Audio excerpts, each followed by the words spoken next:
شروع اللہ کے نام سے جو بڑا مہربان نہایت رحم والا ہے۔ حضرت شیخ سعدی رحمۃ اللہ علیہ بیان کرتے ہیں کہ حضرت عمر بن عبدالعزیز رحمۃ اللہ علیہ کی انگوٹھی میں ایک ایسا نگینہ جڑا ہوا تھا جس کی اصل قیمت کا اندازہ کوئی جوہری بھی نہیں کر سکتا تھا۔ وہ نگینہ دریائے نور تھا اور رات کو دن میں بدل دیتا تھا۔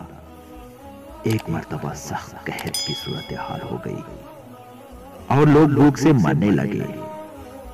حضرت عمر بن عبدالعزیز رحمۃ اللہ علیہ نے جب حالات کی سنگینی کا مشاہدہ کیا تو آپ رحمۃ اللہ علیہ نے اپنی انگوٹھی کے اس نگینے کو لوگوں کی مدد کے لیے فروخت کر دیا اور اس کی جو قیمت ملی اس سے اناج خرید کر لوگوں میں تقسیم فرما دیا۔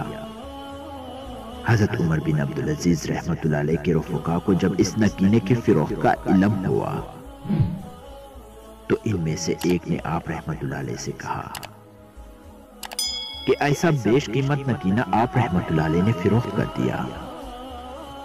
آپ رحمۃ اللہ علیہ نے اس کی بات سن کر فرمایا کہ مجھے بھی وہ نگینہ بے حد پسند تھا، لیکن میں یہ کیسے گوارا کر لیتا کہ میری رعایا بھوک سے مر رہی ہو اور میں اتنا قیمتی نگینہ پہن رکھوں۔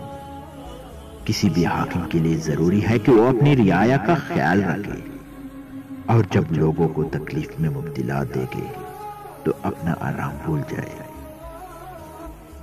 یہ فرما کر آپ رحمۃ اللہ علیہ کی آنکھوں سے آنسو جاری ہو گئے۔ حضرت شیخ سعدی رحمۃ اللہ علیہ اس حکایت میں بیان کرتے ہیں کہ حکمرانوں کا طرز حکومت اس طرح ہونا چاہیے کہ وہ عوام الناس کی فلاح و بہبود کے کام کریں اور ان کے سکھ کے خاطر اپنے آرام کو پس پشت ڈال دیں۔ حاکم کے لیے ضروری ہے کہ وہ عوام الناس کے ان کی ضروریات کی تمام چیزیں مہیا کرے۔ عوام کی حفاظت، ان کی اخلاقی و دینی اقدار کو بہتر بنانا حاکم کی ذمہ داری ہے۔